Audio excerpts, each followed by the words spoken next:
Hello student, welcome to एग्रीमेंटर सागर। एग्रीमेंटर सागर के official YouTube channel पर आप सभी का स्वागत है।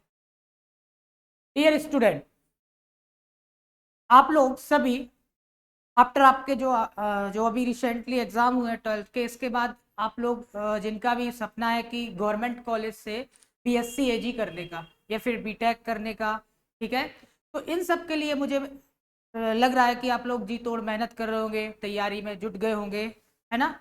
तो डियर स्टूडेंट, आपकी तैयारी को और ज़्यादा बूस्ट करने के लिए, आपकी तैयारी को और ज़्यादा बढ़ाने के लिए, बूस्ट करने के लिए मैं आज एग्रीमेंटर सागर इस प्लेटफॉर्म से आपके लिए एक लेक्चर लेकर आया हूँ, जिसमें मैं 2020-21 में आए हुए पीएटी में प्रीवियस एग्जाम यानी 8 नवंबर 2000 या 2020 को जो पेपर हुआ था, उसमें एग्रीकल्चर के बहुत सारे क्वेश्चन थे जो पूछे गए थे, यानी 100 क्वेश्चन थे। आज मैं उनमें से 50 क्वेश्चन डिस्कस करूंगा। और डियर स्टूडेंट, मेरा ये सिर्फ आपको क्वेश्चन आपको बताना ये नहीं है। मुझे पता है आप लोगों के पास ऑलरेडी पहले से ये क्वेश्चंस होंगे, बट ये क्वेश्चन मेरे लाने का एक मोटिव ये है कि इन क्वेश्चन के साथ साथ मैं इन क्वेश्चन का एनालिसिस भी करूंगा, ठीक है। मैं हम इस क्वेश्चन इन क्वेश्चंस का क्या करेंगे, एनालिसिस भी करेंगे। डियर स्टूडेंट, होता क्या है कि जैसे हम क्वेश्चन प्रीवियस ईयर एग्जाम में क्वेश्चन आया, पिछले साल जो क्वेश्चन आया, हमने उस क्वेश्चन को पढ़ा और पढ़ के देखा कि इसका सही ऑप्शन क्या आया, टिक किया और चल दिए। बट क्या कभी आपने ये सोचा कि उस क्वेश्चन में 4 ऑप्शन और होते हैं, ठीक है, तो उन ऑप्शन से भी कई सारे क्वेश्चंस बन सकते हैं। तो डियर स्टूडेंट, आज हम सभी 1 बाय 1 क्वेश्चन का डिस्कशन करेंगे, कंप्लीट एनालिसिस करेंगे, ताकि जो आपके अपकमिंग एग्जाम है, अभी नेक्स्ट मंथ जो आपका आने वाला एग्जाम है पीएटी का, उसमें ये काफी हेल्पफुल रहने वाला है। तो चलो ज्यादा समय ना गवाए, हम स्टार्ट करते हैं आज का सेशन। तो डियर स्टूडेंट, फर्स्ट क्वेश्चन हमारी स्क्रीन पर रहा ये। तो फर्स्ट क्वेश्चन है, which of the following ornamental plants is known as woody in nature. Hindi में निम्नलिखित में से कौन सा सजावटी पौधा प्रकृति में गैर वुडी है। अब गैर वुडी तो आप समझते होंगे डियर स्टूडेंट, गैर वुडी, गैर वुडी मतलब क्या होता है, एक मिनट।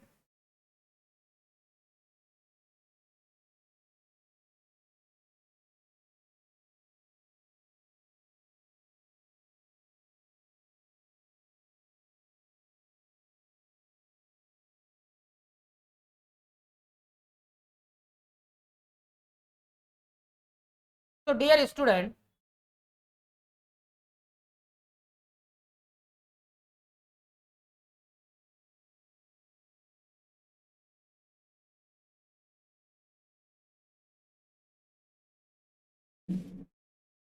हाँ ओके, तो डियर स्टूडेंट, गैर वुडी, गैर वुडी मतलब होता है, अब देखो सबसे पहले तो आपको ध्यान देने वाली बात यह है कि बेटा जो हिंदी माध्यम के छात्र हैं वो लोग विशेष ध्यान दें कि कभी कभी क्या होता है कि पेपर बनाने वाला होता है इंग्लिश मीडियम वाला बंदा, अब वो करता क्या है कि उसको हिंदी नहीं आती, तो वो इंग्लिश को हिंदी में कन्वर्ट करके लिखकर चला जाता है।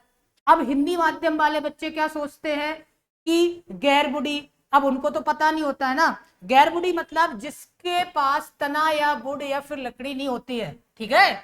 तो इनमें से आपका फर्स्ट ऑप्शन है चाइना रोज, चाइना गुलाब, सेकंड है रोज, फिर है बोगनविलिया, फिर है हॉली हॉलीहॉक्स। तो डियर स्टूडेंट, इसका राइट आंसर आपका होगा डी, यानी हॉलीहॉक्स, ये आपका राइट आंसर होगा। चलिए देखते, आपको पता होगा चाइना रोज यानी गुलाब, तो इसमें बुढ़ी नेचर का होता है ये, ठीक है, झाड़ियां होती है इसमें, इसमें भी होता है। बोगनविलिया सभी ने देखा होगा, इसमें भी होता है। बट जो हॉलीहॉक्स है उस प्लांट, वो प्लांट आपका कैसा होता है डियर स्टूडेंट, वो होता है हमारा गैर बुढ़ी, गैर बुढ़ी नेचर का होता है, ठीक है। तो इसको हम थोड़ा सा डिस्क्रिप्शन देखते हैं कि ये होता क्या है। तो डियर स्टूडेंट, ये जो हॉलीहॉक्स है ये हमारा किसका है, एलिशिया, ये क्या है, एलिशिया जीनस का है ये, ठीक है, एलेसिया जीनस, जिसकी पूरे वर्ल्ड में 80 स्पीसीज होती हैं, फ्लावरिंग प्लांट होता है ये, ठीक है। इसमें लिखा गया है Alcea is a genus of over 80 of flowering plants in the mallow family. किस फैमिली से? मेलो यानी मालवेसी फैमिली से ये जो ऑर्नामेंटल प्लांट है यानी सजावटी पौधा ये बिलोंग करता है। और इसकी फैमिली क्या है, ये क्या है, इसका साइंटिफिक नेम एलेशिया, ठीक है। कॉमन नेम इसको क्या बोलते हैं? हॉलीहॉक्स। इसका कॉमन नाम क्या हो जाता है डियर स्टूडेंट? हॉलीहॉक्स इसका जो है हमारा कॉमन नेम हो जाता है। They are native to Asia and Europe. ये कहाँ के नेटिव हैं? एशिया और यूरोप के। The single species of hollyhocks from the Americas, the stream bank wild hollyhocks belongs to a different genus. अलग अलग जीनस के अलग अलग रीजन में ये जो हॉलीहॉक्स प्लांट होता है ये पाया जाता है। साइंटिफिक नेम इसका क्या है? एलिशिया। ऑर्डर क्या है इसका? मेलोज, ठीक है। और इसकी फैमिली क्या है डियर स्टूडेंट? तो मालवेसी। देखो कितने सारे क्वेश्चन अभी मान लो रिसेंटली एग्जाम में पूछा जा सकता है कि एलिशिया इसका या फिर हॉलीहॉक्स का साइंटिफिक नेम क्या है? तो ये क्या होगा? एलिशिया। आप देख रहे होंगे पिक्चर में ये पूरा आपको दिख रहा है, इसमें कहीं वुड लाइक स्ट्रक्चर है यानी तना वगैरह कहीं दिख रहा है क्या? इसमें कुछ भी नहीं है। तो बेटा ये क्या है हमारा? गैर वुडी नेचर का। चलिए नेक्स्ट क्वेश्चन है हमारा, normal body temperature of cattle. मवेशियों के शरीर का सामान्य तापमान क्या होता है? अभी देखो यहाँ पे आपको थोड़ा सा कंफ्यूजन होगा डियर स्टूडेंट। यहाँ पर जो मवेशियों मतलब एनिमल्स, तो एनिमल्स इसमें किसमें पूछ लिया आपको? फ़ारेनहाइट। किसमें पूछ लिया डियर स्टूडेंट? फ़ारेनहाइट में ये क्वेश्चन आपको पूछ लिया गया। अभी आपने मान लो सेल्सियस में भी इसको याद किया होगा, ठीक है। तो इसको पूछ किस में लिया गया है? आपका फ़ारेनहाइट में। तो कितना होता है इसका राइट आंसर होगा डियर स्टूडेंट? 101.2 डिग्री फ़ारेनहाइट यानी 101.2 डिग्री फ़ारेनहाइट। चलिए नेक्स्ट क्वेश्चन है हमारा, सॉरी नेक्स्ट क्वेश्चन, ये मैंने इसमें कंप्लीट एक टेबल इसमें मेंशन करके रख दी है, ठीक है। और यदि आप चाहते हैं कि इसकी पीडीएफ आपको मिल जाए तो आप हमारा टेलीग्राम चैनल ज्वाइन कीजिए एग्री मेंटर सागर, या फिर हमारा अलग से PAT MP PAT PVFT PVFT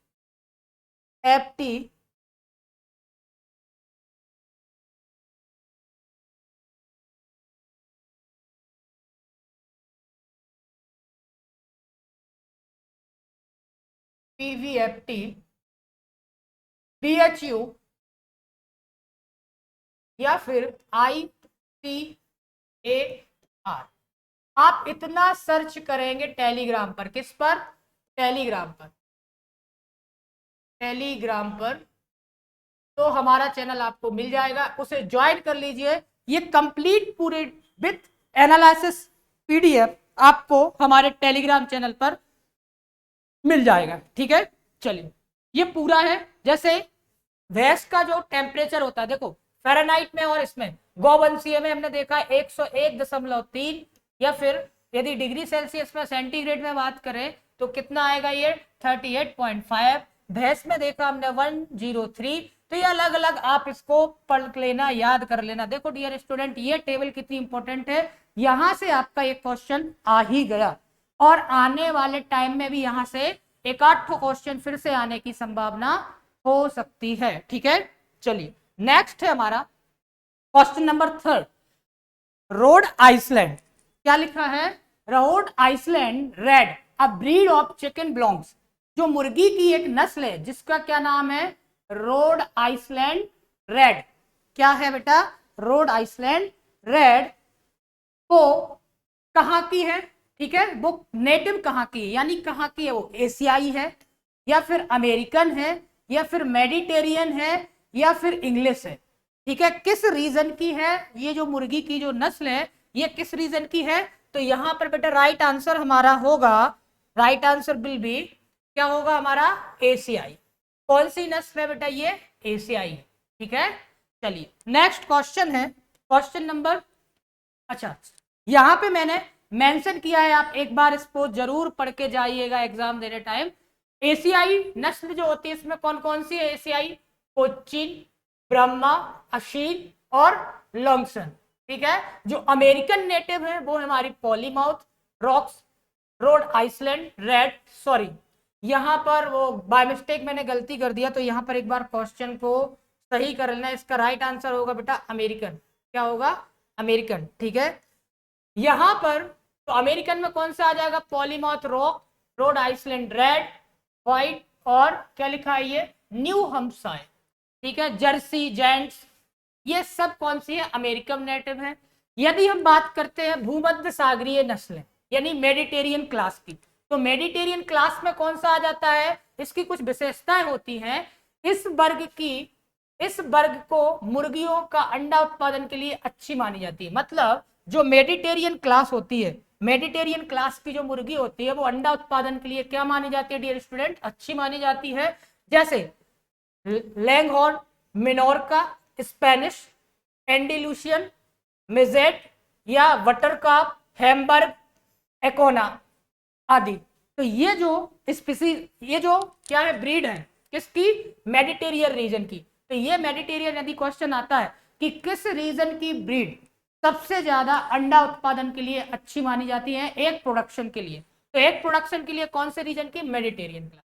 चलिए नेक्स्ट है इंग्लिश या अंग्रेजी नस्लें, या फिर उसको बोलते हैं हम टेबल वर्ड भी बोल देते हैं। तो इस वर्ग की नस्लें मांस के लिए विशेष उपयोगी हैं। किसके लिए डियर स्टूडेंट? मांस के लिए, यानी हम चिकन पर्पज से इनका रियरिंग करते हैं। ठीक है, जैसे कौन कौन सा है यहाँ पे?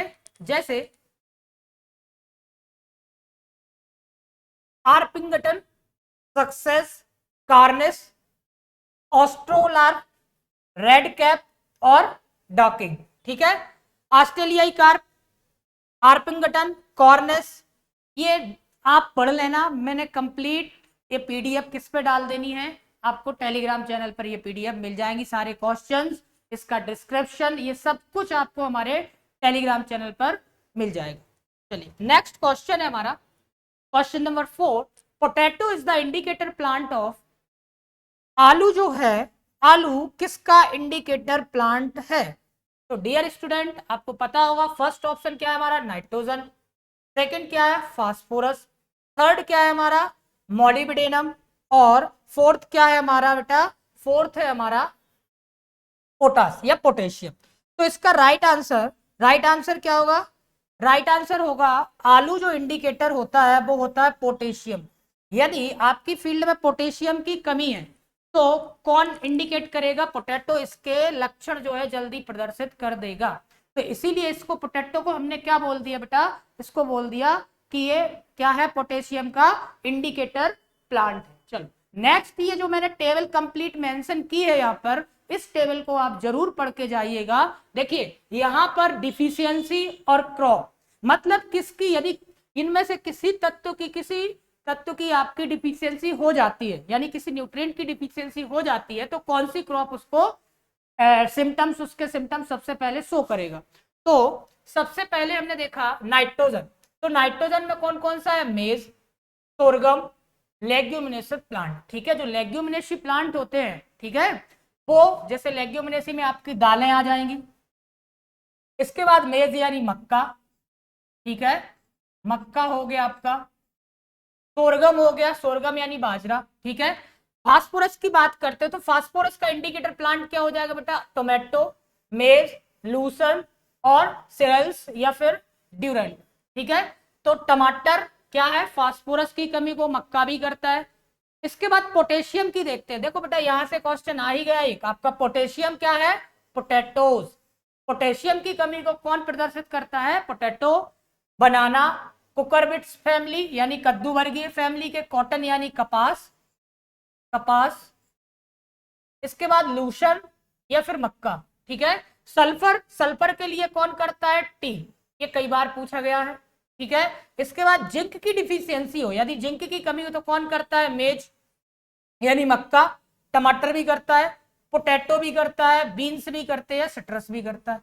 यदि कॉपर की कमी हो, ठीक है, ये आईएमपी मार्क कर लेना, यदि कॉपर की कमी हो तो कौन करेगा बेटा? सिट्रस, है ना।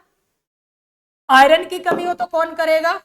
ऑर्नामेंटल प्लांट्स जो है आपके, यदि बोरोन की कमी हो तो कौन करेगा, कोकोनट, गुआवा या लूशन। मैग्नीज की कमी हो तो कौन करेगा, सिट्रस। मॉलिब्डेनम की कमी हो तो कौन करेगा, ये क्वेश्चन भी, ये भी आपका आईएमपी हो जाता है, ये भी कई बार एग्जाम में पूछा गया है कि मॉलिब्डेनम का इंडिकेटर प्लांट्स या इंडिकेटर पौधा कौन सा होता है, तो कौन सा होता है डियर स्टूडेंट, ये होता है हमारा कॉलीफ्लावर यानी गोभी। ठीक है, दोनों गोभी, कॉलीफ्लावर यानी फूल गोभी, फूल गोभी, और कैबेज यानी पत्ता गोभी।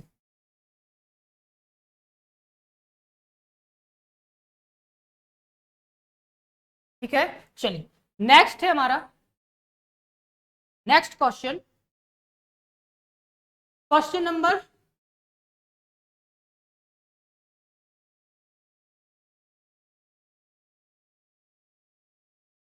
Question number 5। Sugar is used for the preservation of, देखो ये आपका आ गया परिरक्षण विज्ञान से क्वेश्चन आ गया है ना, प्रिजर्वेशन। तो प्रिजर्वेशन यानी इसमें पूछा गया कि चीनी का उपयोग खालिस्तान के संरक्षण में किया जाता है, तो किसके संरक्षण में किया जाएगा।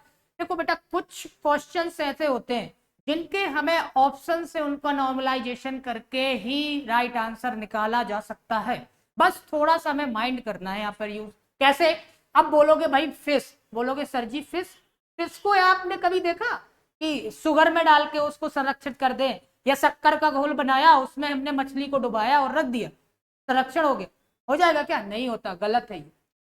पिकल, अचार में आपने शुगर डालते हुए देखा है ना, मुरब्बा वगैरह बात अलग है, बट ऐसा नॉर्मली जो पिकल बनाते हैं, अचार बनाते, तो उसमें डालते क्या, नहीं डालते, तो ये भी हमारा आंसर नहीं होगा। ड्राई केबेज, ये तो आपने सुना ही नहीं होगा। ठीक है, अब बचा हमारे पास लास्ट ऑप्शन नंबर डी, तो ये डी है हमारा क्या बेटा, जैम। जैम है जो, जैम हमारा क्या होगा, राइट आंसर। तो शुगर किसके संरक्षण के लिए उपयोग की जाती है, यानी शक्कर, शर्करा का उपयोग किसके संरक्षण के लिए किया जाता है, तो वो किया जाता है बेटा जैम के। चलो नेक्स्ट क्वेश्चन है हमारा, what is the purpose of किसान क्रेडिट कार्ड, किसान क्रेडिट कार्ड का उद्देश्य क्या है। ठीक है, ये देखो कितना जनरल नॉलेज का क्वेश्चन यहाँ पे इन लोगों ने डाल दिया। तो आप अब देख सकते हो कि जो हमारा पैटर्न है एग्जाम का वो हर साल चेंज होता जा रहा है।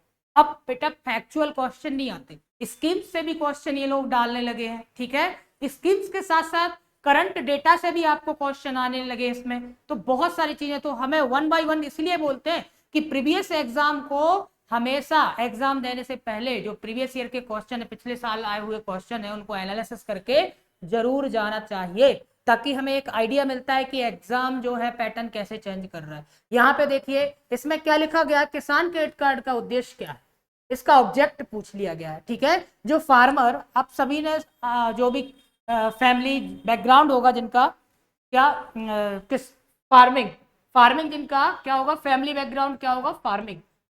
बेटा जिसके घर पे मम्मी सॉरी पापा जी फार्मर होंगे, ठीक है, तो वहां पर उनको पता होगा कि केसीसी क्या होता है, किसान क्रेडिट क्या होता है, तो उसका उद्देश्य क्या होता है, यानी किसान उस केसीसी को क्यों लेता है, बनवाता क्यों बैंक से, तो टेकिंग ऑफ, फर्स्ट ऑप्शन है हमारा taking loan for infrastructure development, यानी बुनियादी ढांचे के विकास के लिए ऋण लेना, क्या ये हमारा सही आंसर हो सकता है, या फिर टेकिंग लोन फॉर हाउसिंग, आवास के लिए। देखो बेटा ये तो बिल्कुल नहीं हो सकता, अरे भाई हाउसिंग लोन होते हैं घर बनाने के लिए, आप केसीसी लोगे क्या घर बनाने के लिए, ठीक है, तो उसके लिए हाउसिंग लोन होते हैं। नेक्स्ट है taking loan for any kinds, किसी भी प्रकार की खेती के लिए ऋण लेना, ये बेटा ये हो सकता है हमारा। इसके बाद क्या लिखा है, taking loan for small scale industry, लघु उद्योग के लिए, भाई ये तो बिल्कुल नहीं हो सकता, आप कोई इंडस्ट्री कोई उद्योग थोड़ी ना डाल रहे हो, केसीसी लेकर कोई उद्योग सेटअप कर लोगे, बिल्कुल नहीं। तो देखो एक हमारा ऑप्शन फर्स्ट हो सकता है, बुनियादी ढांचे के विकास के लिए ऋण ले, तो बेटा किसके बुनियादी ढांचे के विकास के लिए, तो ये भी तो आपका गलत हो जाएगा ना। अब बचा ऑप्शन नंबर सी, यानी taking loan for any kind, किसी भी प्रकार की खेती के लिए, ठीक है, ऋण लेना, ये हमारा क्या हो जाएगा, राइट आंसर। ये देखिए यहां पे मैंने कंप्लीटली किसान क्रेडिट कार्ड केसीसी के बारे में मेंशन किया है, जब मैं पीडीएफ डालूंगा तो आप इसको पढ़ लेना, अभी मैं थोड़ा मोटा मोटा इसको पढ़ के बता देता हूं ओवरव्यू। जैसे केसीसी है जो बैंकों द्वारा किसानों की उन्नति, ठीक है, के आधार पर किसान क्रेडिट कार्ड जारी करते समय एक समान पद्धति अपनाए जाने के लिए 1998 में किसान क्रेडिट कार्ड केसीसी योजना। देखो क्वेश्चन एक यहां से बन सकता है कि केसीसी स्कीम कब लॉन्च हुई, किसान क्रेडिट कार्ड योजना कब शुरू हुई, तो बेटा ये हुई हमारी 1998 में। ठीक है, ताकि किसान क्या कर सके, अब देखो इसका उद्देश्य क्या था, किसान ताकि बीज, उर्वरक, कीटनाशक दवाइयां आदि जैसी कृषि की निविष्टियों की तत्काल खरीद और अपनी उत्पादन संबंधी आवश्यकताओं हेतु नगदी आहरित के लिए उसका उपयोग कर सके। तो ये किसके लिए था, ताकि जो किसान है, फार्मर है, उनकी जो जरूरतें होती हैं खेती के लिए, क्या क्या, बीज लेना, उर्वरक लेना, कीटनाशक दवाइयां और सारी ठीक है चीजें हैं, मशीनरी भी हो सकती हैं, तो इन सभी के उद्देश्य के लिए है ना, इनको लोन दिया जाता है किसके थ्रू, केसीसी के थ्रू। ठीक है, फिर हुआ क्या कि बाद में 2004 में किसानों की निवेश ऋण आवश्यकता अर्थात संबंध और कृषि तर गतिविधियों के लिए यह योजना लागू की गई। अब भाई पहले सिर्फ किसके लिए 98 में किसान क्रेडिट कार्ड किया गया था कि बीज के लिए, उर्वरक के लिए, कीटनाशक दवाइयों के लिए, लेकिन फिर से कमेटी बैठी और 2004 में देखा कि किसानों को और ऋण की आवश्यकता है, और सारी जरूरतें होती है खेती में, सिर्फ बीज, उर्वरक या कीटनाशक से खेती नहीं हो जाती, और सारी जरूरतें होती हैं, तो उसके लिए भी 2004 में इसकी लिमिट बढ़ा दी गई। इसका उद्देश्य देखो क्या, उद्देश्य ऑब्जेक्ट क्या है इसके, किसान क्रेडिट कार्ड योजना का उद्देश्य बैंकिंग प्रणाली से एकल खिड़की के तहत किसानों को लचीली और सरलीकृत क्रियाविधि सहित नीचे उल्लेखित उनकी खेती और अन्य जरूरतों के लिए पर्याप्त और समय पर ऋण सहायता प्रदान करना है। फसलों की खेती के लिए अल्पावधि ऋण आवश्यकताओं को पूरा करना। ठीक है, किसके लिए, अल्प अवधि ऋण, बेटा अल्प अवधि ऋण ये हमेशा याद रखना। फसलोत्तर खर्च के लिए, जो फसलों में खर्च आते हैं, जैसे अभी हमने देखा खाद बीज, कृषि उपज विपणन ऋण के लिए, यदि भाई आपको कृषि में आपने उपज तो कर ली लेकिन उसको बेचने जाना है, ठीक है, तो उसके लिए आपको कोल्ड स्टोरेज बनाना है, वेयर हाउस बनाना है। किसान की घरेलू खपत आवश्यकताओं के लिए, फार्म अस्तियों और कृषि से संबंध गतिविधियों के रखरखाव के लिए कार्यशील पूंजी, यहां पर देखो कैपिटल, ठीक है, कार्यशील पूंजी के लिए भी, कृषि और संबंध गतिविधियों के निवेश के लिए क्रेडिट कार्ड की आवश्यकता थी। ठीक है, तो ये सब आप वहां पे लिखा है, आराम से पढ़ लेना। नेक्स्ट है question number 8, growing of same crop on same land, growing of same crop on same land year after year is known as. ठीक है, उसी भूमि पर, मतलब एक ही भूमि पर साल दर साल, एक ही भूमि पर साल दर साल फसल उगाना खालिस्तान फसल के रूप में जाना जाता है। अब ये तो बिल्कुल इजी है बेटा, यदि आपके कॉन्सेप्ट क्लियर होंगे, ठीक है, इसमें टाइप्स ऑफ फार्मिंग, खेती के प्रकार में, ठीक है, ये हमारा शस्य विज्ञान का क्वेश्चन है। ठीक है, तो इसमें क्या लिखिएगा, जब एक ही भूमि पर साल दर साल हम एक ही फसल उगाते हैं तो वो किसके अंतर्गत आता है हमारा, देखो सिक्वेंशियल। सिक्वेंशियल मतलब होता है बेटा सीक्वेंस में, ठीक है, सीक्वेंस में उगाना, तो ये तो होगा नहीं हमारा, जो है सीक्वेंशियल तो होने से रहा नहीं बिल्कुल। सोलो, सोलो मतलब होता है बेटा एकल, यानी एक ही फसल। रिले यानी, रिले यानी, रिले तो होगा नहीं, रिले मतलब क्या होता है, रिले यानी आप पहली फसल खड़ी है दूसरी फसल को उगा दो तो होती रिले, नहीं होगा, ये तो भी नहीं होगा। अब होगा हमारा मोनो, मोनो मतलब एकल फसल शस्य। क्या होगा, मोनो मतलब एकल फसल शस्य, ये हमारा राइट आंसर हो जाएगा। देखो मैंने यहाँ पे ये पूरा मेंशन कर दिया है, एक फसलीय शस्य क्रम यानी मोनोक्रॉपिंग।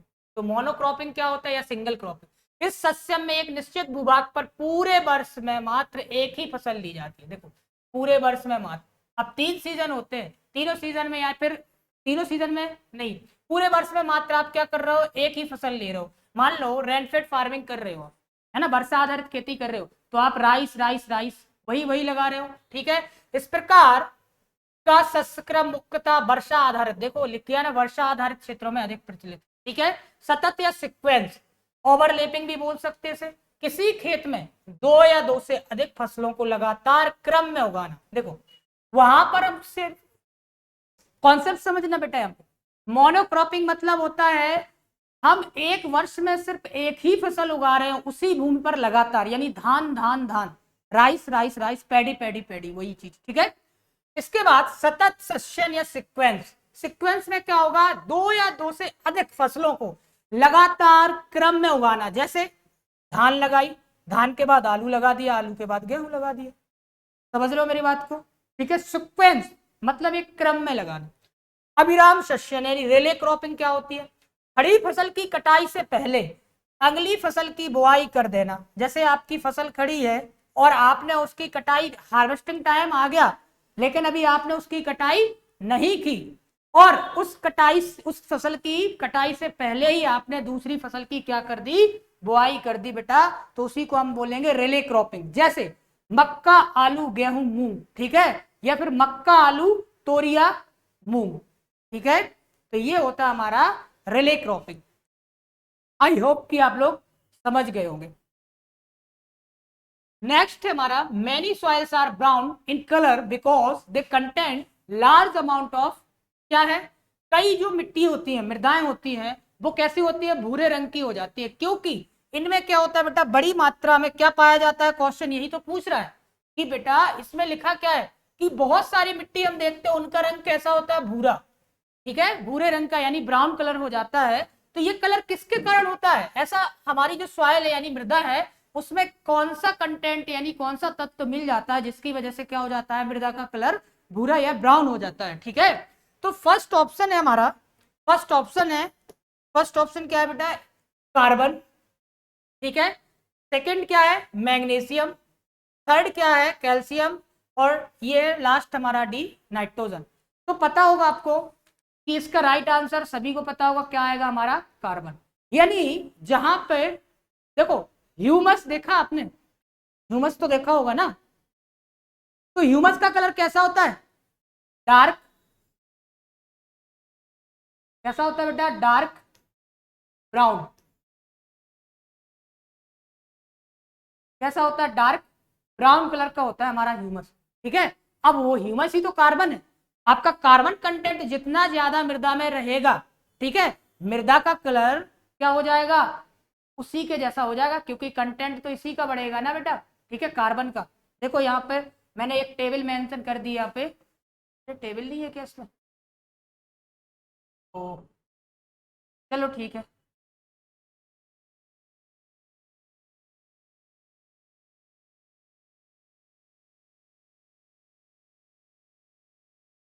चलो इसमें नहीं है बेटा, ठीक है।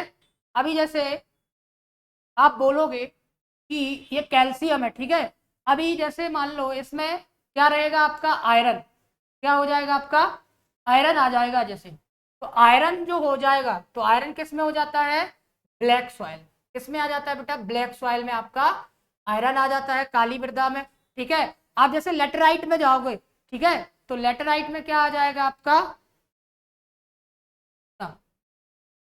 मैं इस टेबल को उसी पे मेंशन करके ऐड कर दूंगा, ठीक है। चलिए नेक्स्ट क्वेश्चन है हमारा, the difference between the estimate value of an asset and the loan amount sanction and to be contribute by the farmer for establishing a dairy farmers is known as, क्या लिखा गया इसमें, एक परिसंपत्ति के अनुमानित मूल्य और स्वीकृति ऋण राशि के बीच अंतर और एक डेयरी फार्म स्थापित करने के लिए किसान द्वारा किए गए योगदान को। अब देखो इसमें क्या है कि जब हम ये फार्मर, हमारी बात नहीं कर रहा हूं मैं, जब क्या होता है कि फार्मर जब लोन लेने जाता है, ठीक है, अब मान लो उसको डेयरी के लिए लोन चाहिए, बैंक के पास जाएगा, तो अब बैंक क्या बोलेगा, भाई मैं आपकी जो डेयरी फार्म है वो पूरा सेटअप हो रहा है मान लो 5 लाख रुपए में, ठीक है, 5 लाख रुपए में आपका पूरा डेयरी फार्म सेटअप हो रहा है, बैंक बोलेगा मैं आपको 4 लाख रुपए तक सैंक्शन कर सकता हूँ, ठीक है, बैंक ने बोला मैं आपको 4 लाख रुपए तक सैंक्शन कर सकता हूं,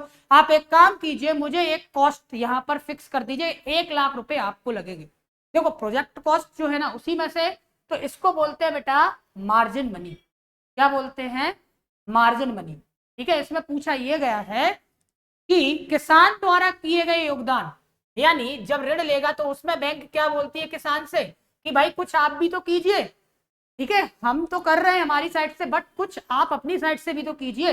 तो किसान क्या करता है, एक बैंक बोलती है उससे कि आप एक मार्जिन मनी हमारे पास रखिए, ठीक है, तो वो बैंक डिसाइड करती है कि कितनी मार्जिन मनी उसको लेनी है। नेक्स्ट क्वेश्चन है हमारा, 1 hectare is equal to, 1 hectare, ओहो क्या चुन्नू मुन्नू सा क्वेश्चन पूछ लिया, ठीक है, ये तो पता होगा 2.5, या फिर एग्जिट बोलेंगे तो हम क्या आ जाएगा 2.47, क्या होगा बेटा, एकड़।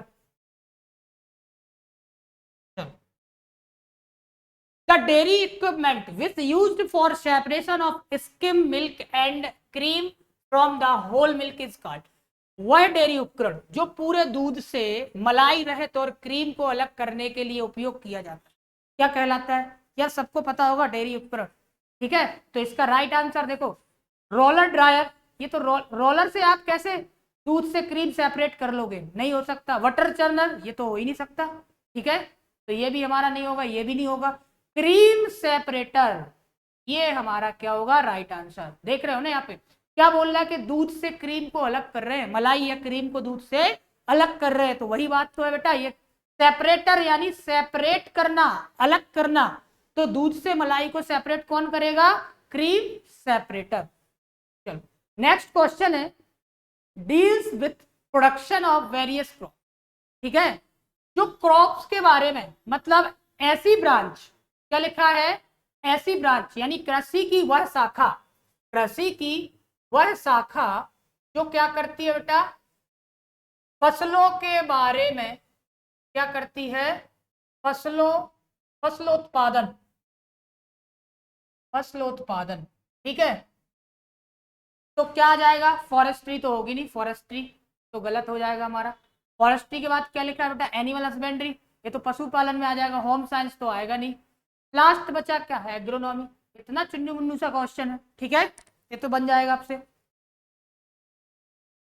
नेक्स्ट क्वेश्चन है, the largest compartment of the stomach of cat, ठीक है, यानी जो कैटल है, गाय है, उसका, ठीक है, पशु का या गाय का, कैटल का सबसे बड़ा कंपार्टमेंट कौन सा होता है, किसका, स्टोमक का, उसके अमाशय का सबसे बड़ा स्टोमक का, ठीक है, सबसे बड़ा कंपार्टमेंट, सबसे बड़ा चैम्बर भी बोल सकते हो, कौन सा होता है, तो ओमेशम तो होता नहीं है, ठीक है, ठीक है, एबोमेशम तो होता नहीं है बेटा, सबसे बड़ा होता है हमारा ऑप्शन नंबर सी, रूमेन। ये कितने परसेंट होता है टोटल स्टोमक का, 80%। कितना होता है बेटा, टोटल 80%। इसकी कैपेसिटी कितनी होती है, कैपेसिटी होती है इसकी, क्षमता कितनी होती है, ये 150 से 200 लीटर तक भोजन को संग्रहित कर सकता है, ठीक है,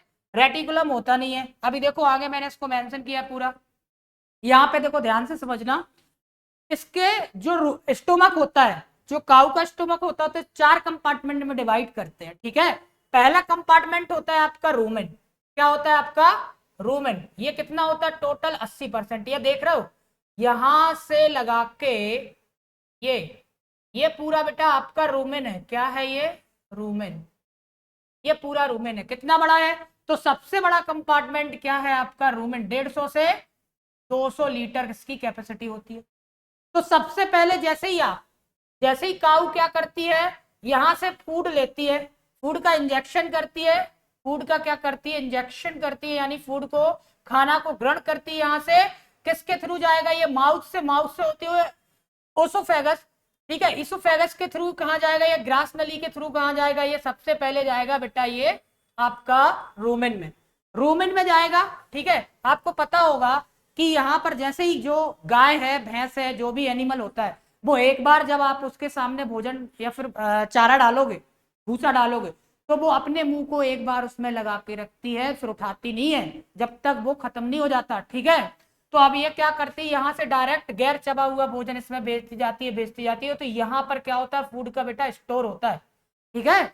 फिर इसके बाद सेकंड कंपार्टमेंट कौन सा है हमारा, सेकंड कंपार्टमेंट है रेटिकुलम।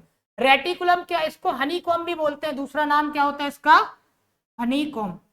अभी बेटा इतना हमारे पास इतना टाइम नहीं है कि इनको हम डीपली समझा सकें। अभी मैं इस पर एक कंप्लीट एक लेक्चर बना दूंगा पाचन तंत्र पशुओं के, एनिमल्स डाइजेस्टिव सिस्टम पर, तो उसमें मैं कंप्लीट समझा दूंगा। अभी यहाँ देखो सेकंड होता है रेटिकुलम, ये कितना परसेंट होता है, 7 से 8%, ठीक है। बाकी थर्ड होता है हमारा ओमेशम, ओमेशम रेटिकुलम से जुड़ा हुआ रहता है, थर्ड कंपार्टमेंट है ये, ठीक है, ये भी 7 से 8% होता है। लास्ट हमारा होता है एबोमेशम, एबोमेशम को ही हम क्या बोलते हैं, सत्य अमाशय या फिर ट्रू स्टोमक,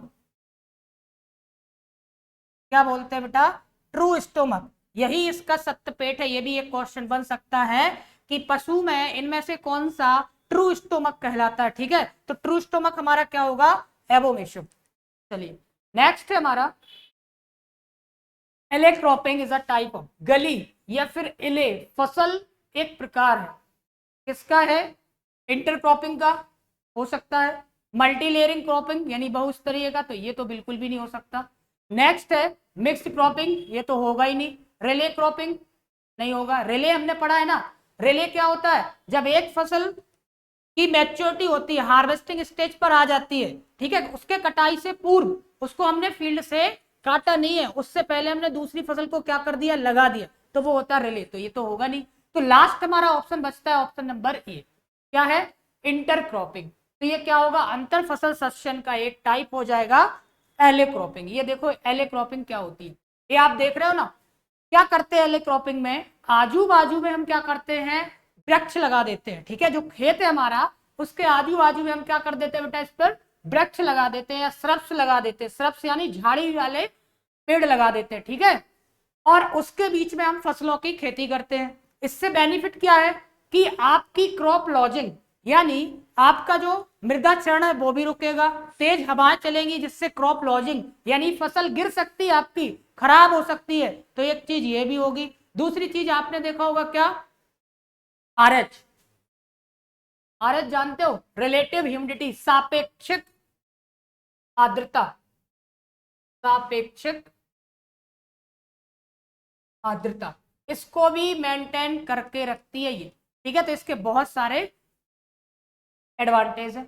नेक्स्ट है the usual length of offset road, offset road क्या होती है, देखो अंतरलंब दंड, इसकी लंबाई कितनी होती है, इसकी लंबाई होती है 3 मीटर, कितनी रखी जाती है, 3 मीटर।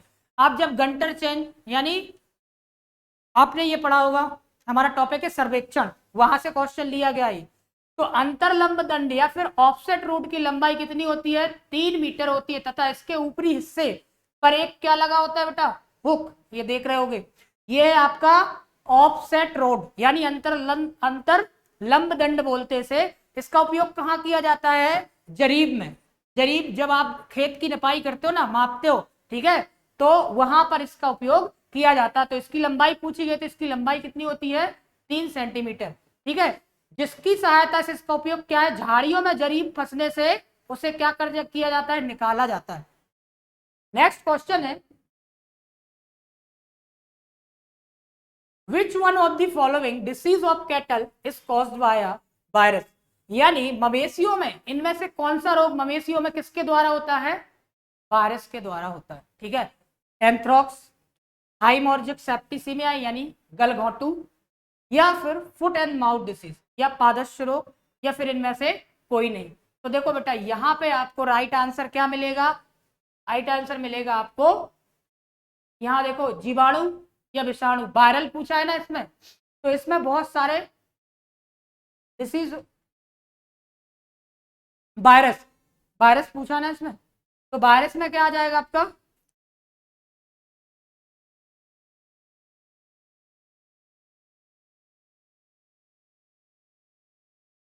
कट कर दो यहाँ से,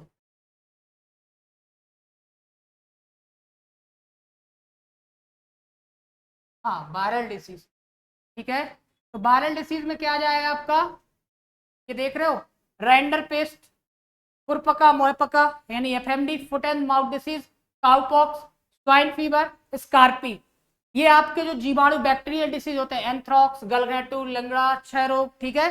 तो अब देखो हमारा क्वेश्चन क्या था यहाँ पर कि which one of the virus disease, तो वायरस डिसीज में आपका क्या आ जाएगा, फुट एंड माउथ डिसीज, एंथ्रॉक्स किस में चला जाएगा आपका, जीवाणु जनित, ठीक है। नेक्स्ट है which one of the following the irrigation system where least amount of water is lost? निम्नलिखित में से ऐसी कौन सी सिंचाई की प्रणाली है जिसमें पानी की कम से कम मात्रा क्या होती है, बर्बाद होती है। ठीक है, आपको पता होगा ये सबसे ज्यादा क्या होता है, ड्रिप इरिगेशन। इसकी वाटर यूज इफिशियंसी कितनी होती है बेटा, 95%। ठीक है, इसके बाद आता है स्प्रिंकलर। स्प्रिंकलर कहां पर उपयोग करते हैं, स्प्रिंकलर करते हैं अनड्यूलेटिंग लैंड। अनड्यूलेटिंग लैंड पर हम क्या करते हैं, स्प्रिंकलर का। अब भाई ये फ्लड है, जो फ्लड में तो ज्यादा पानी का लॉस होगा। ठीक है, फर्रो है, इसमें भी लॉस होगा। तो सबसे ज्यादा वाटर का लॉस यानी हरास या बर्बाद कहां पर होता है, सबसे कम बर्बादी कहां पर होती है, पानी की ड्रिप इरिगेशन। और इसकी वाटर यूज इफिशियंसी भी कितनी होती है, 95%। ये देखो, ये मैंने पूरा मेंशन करके रखा है, ये पीडीएफ में आप लोग पढ़ लेना। ठीक है, इस विधि से ये भी पूछा जा सकता है कि सरफेस की अपेक्षा यदि आप ड्रिप इरिगेशन का यूज करते हो तो इसकी पानी की बचत कितनी होती है, 50 से 70% होती है। ठीक है, और ये विधि किसके द्वारा निर्मित की गई थी, इजराइल के द्वारा। और इसको एक नाम से और बोलते हैं, ट्रिकल सिंचाई भी कहते हैं या बूंद बूंद सिंचाई भी कहते हैं ड्रिप इरिगेशन को। ठीक है, इसमें और इसकी डिस्चार्ज रेट क्या होती है, 1 से 4 लीटर प्रति घंटा। 1 घंटे में 1 से 4 लीटर ये क्या करती है, वाटर को रिलीज करती है। और दबाव, इसका प्रेशर कितना होता है, 2.5 किलोग्राम वर्ग सेंटीमीटर। और इसकी जो जल उपयोग दक्षता यानी वाटर यूज इफिशियंसी सबसे हाईएस्ट होती है। कई बार क्वेश्चन आया तो इसको अच्छे से पढ़ लेना, नोट डाउन कर लेना। और इसका एक और लाभ होता है कि यदि आपको फसलों में क्या देना है, खरपतवार। ठीक है, खरपतवार देना है, फर्टिलाइजर डालने हैं, फर्टिगेशन करना है, खरपतवार नाशी डालने हैं। ठीक है, तो ये भी इसमें पानी के साथ आप इस विधि में दे सकते हैं।